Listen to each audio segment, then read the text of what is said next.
And as we get ready to wrap this up, I mean, you've been very involved with JAXXON, with the brand. You've been very involved with, high-level shoots like GQ and kind of changing the narrative for high-level fighters of your caliber to do things outside that transcend MMA in a way where it's like you're becoming this like fashionable character.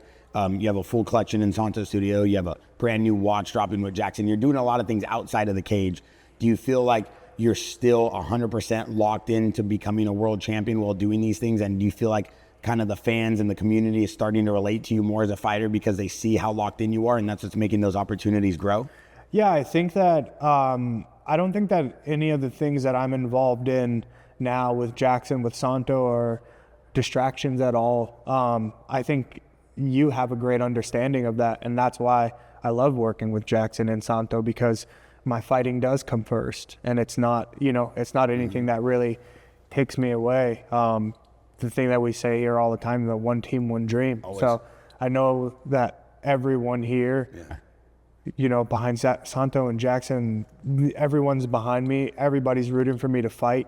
You allow me to have creative input, so that's a cool outlet for the creativity that I kind of miss out on in training camp.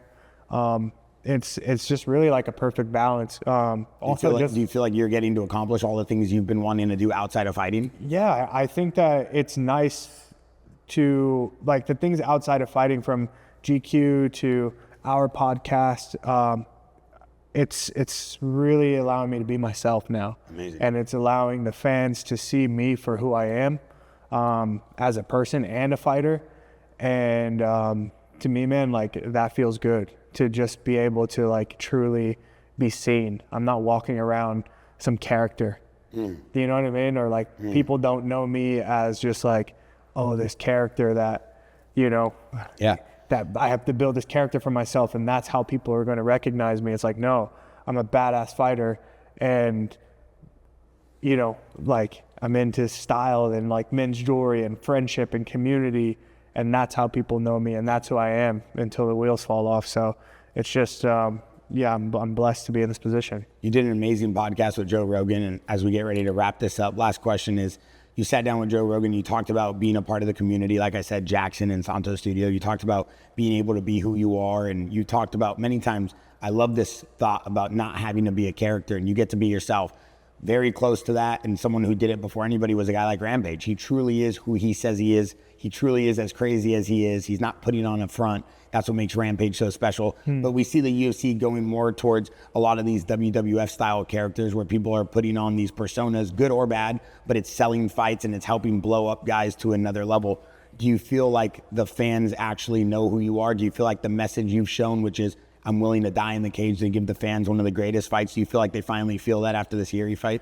Yeah, I think that they saw a bit of it in the Alex fight.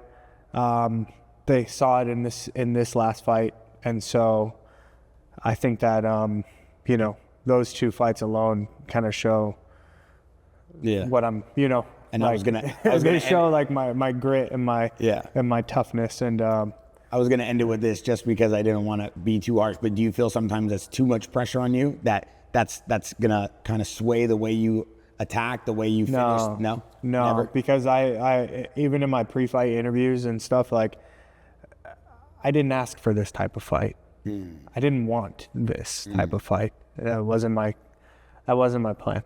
Like, I knew that it could go there. I wasn't gonna shy away from it, but I wasn't asking for it. You kept repeating that it was necessary. Did you understand what he meant?